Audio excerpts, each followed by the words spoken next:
Welcome to the Market Technicians Association MTA podcast. My name is Alex Spiroglu and the date is the 24th of June 2014. I'm here with Greg Morris. Greg flew all the way from the States to give a presentation here at the UK chapter, and a presentation we'll be very much looking forward to. But before we begin with the presentation, we'll be doing a small interview with Greg. For those who don't know, Greg is the chairman of the investment committee and chief technical analyst for Stadium Money Management. Greg has also served as a trustee and advisor to the Murphy Morris ETF fund and as a treasurer and chief executive officer of Murphy Morris Money Management and murphymorris.com. He's the author of 2 books, Candlestick Charting Explained and The Complete Guide to Market Breadth Indicators. He has appeared frequently on financial news shows, has lectured on technical analysis worldwide, and has been featured in major magazines. And with that brief introduction, we'll begin the interview. Okay. Greg, thank you very much for presenting to the UK chapter. It's my pleasure. My first question would be, would it be possible to please give us some information about your personal and educational background before getting involved with technical analysis? Sure. I went to the University of Texas, graduated in '71, degree in aerospace engineering. I was a Navy fighter pilot, and I got involved in technical analysis when I lost some money in the markets in the mid-'70s because the fundamentals were just wonderful and they just kept going down, and I said there's got to be a better way, and so I started reading it. Back then there was just a handful of books, so it was easy. Okay, and how did you learn the craft on your own by starting with a mentor or someone teach you? Learned it totally on my own. I just read every book I could get my hands on. Okay. Any particular one which was at that time the one that stood out? There was one that really caught my attention. It was called The Art of Low Risk Investing. Michael Zahorchak was the author. He was I think, vice president of the Amex Stock Exchange at the time. And what he did, he was using 5, 15, and 40-week moving averages on the advanced decline line, the NYC composite, and then on some stocks. And this was weekly, and of course there were no computers then. I got Barron's every Sunday and sat down at the kitchen table with a calculator and a red, green, and blue pen, and that's how I did it. Mm-hmm. Well, the interesting part about that is I got so enamored with doing the analysis and doing the charting and doing the indicators that I didn't really trade that much. In other words, I didn't take it to fruition. So I think that happens a lot.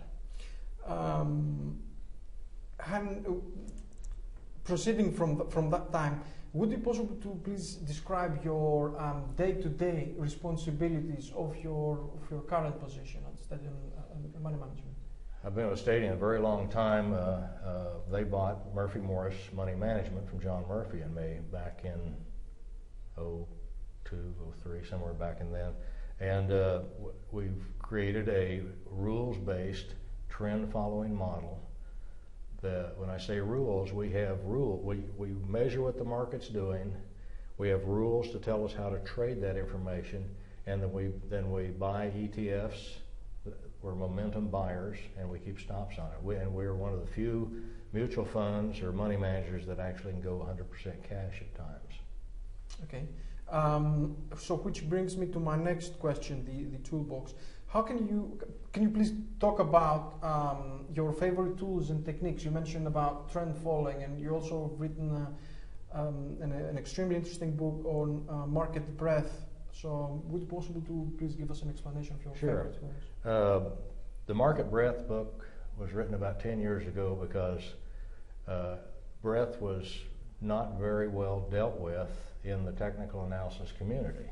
Martin Prang, John Murphy, they had chapters in their books on breadth, and I thought it was a much better, it needed more attention, and so I spent a lot of time collecting data for decades on breadth, and it was kind of a giant research project for me, and you just put it out in book form, but I think I've got just about every breadth indicator known to man in there. And then, of course, my new book is Investing with the Trend, where I've just dumped the last 40 years as a technical analyst into that book, the good and the bad. The good and the bad. Would you like to maybe give us a small synopsis or preview of the book? Sure. It comes in 3 parts. The first part, I'm very critical of modern finance. In which way? Well, I think I was an engineer, so I found out when you deal in the ivory tower of academia, sometimes you can get caught up with some pretty poor assumptions before you begin your papers. When they said that modern portfolio theory is predicated upon investors being rational and that the markets are random, I said, this just isn't right. I mean, when you start out that bad, as an aerospace engineer, if we'd started out with those types of poor assumptions, we'd have missed the moon entirely.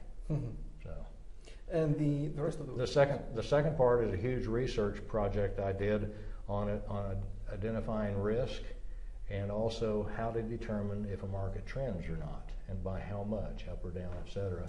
And then the third part, I go through in excruciating detail on building a rules-based trend-following model from the whole picture.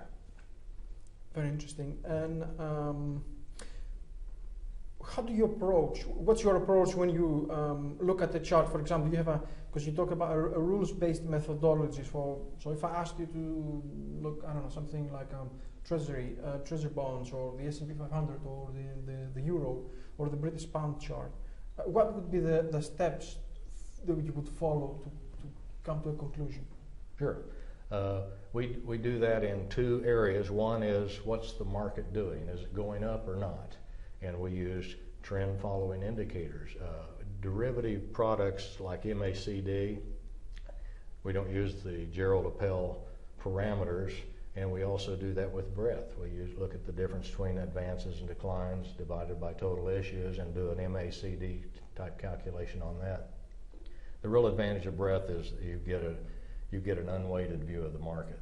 The large caps are not dominating everything. And we also look at these types of indicators, momentum indicators, to determine what to buy.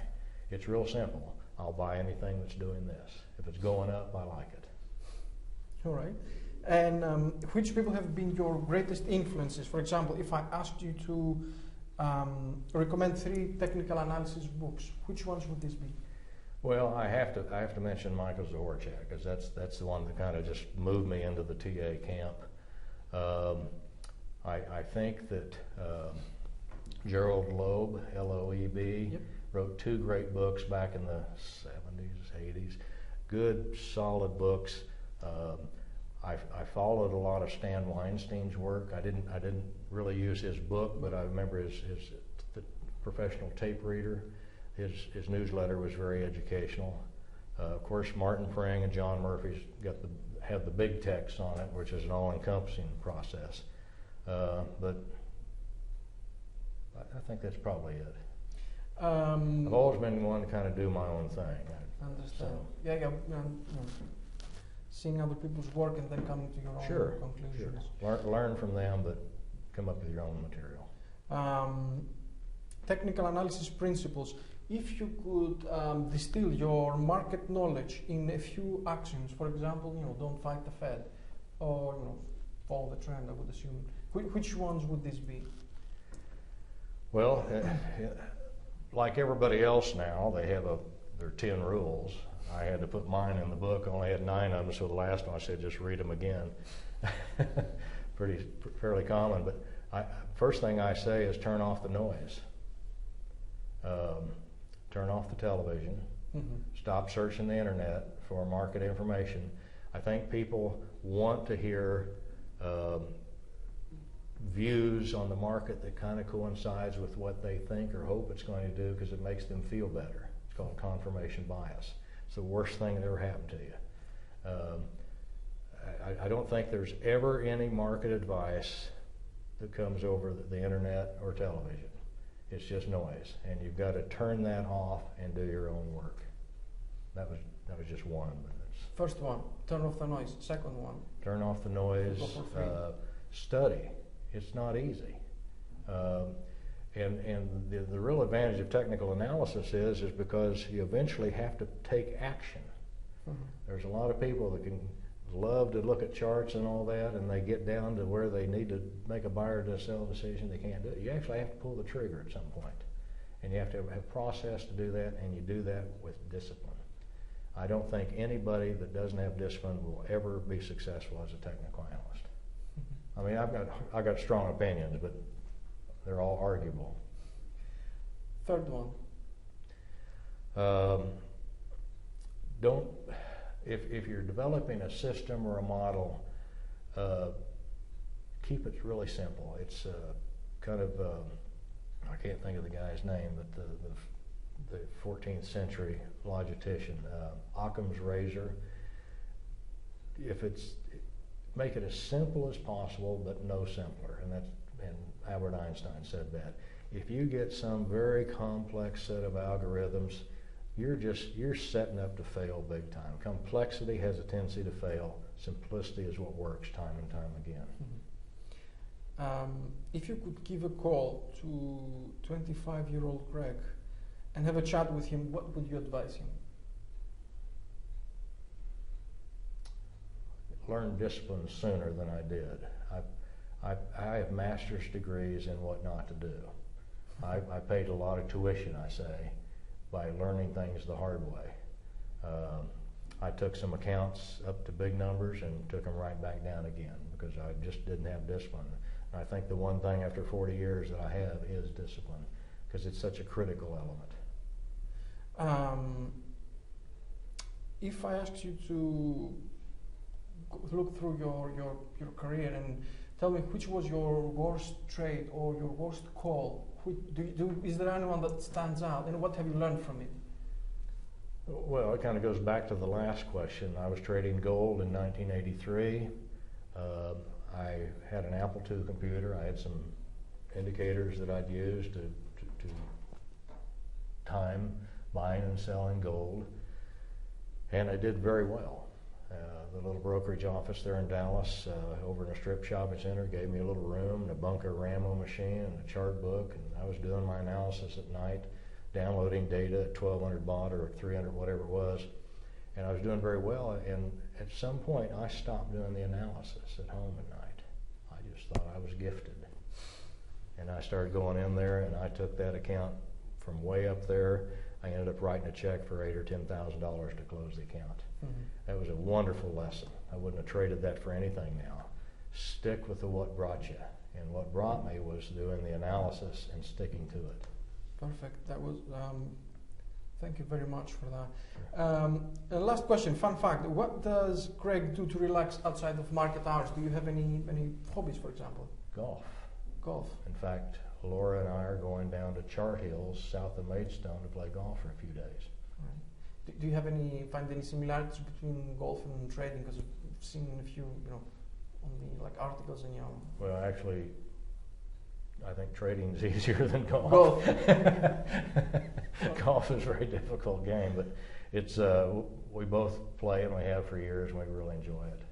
Funnily enough, I was actually watching an interview with I think it was Michael Jordan, because back in the days he was also playing. He said exactly the same thing. He said, I find golf much harder than basketball because if your mind isn't, in golf, you can forget. I mean, your skills and your physical ability can help you a bit in basketball, but in golf, there's no such thing.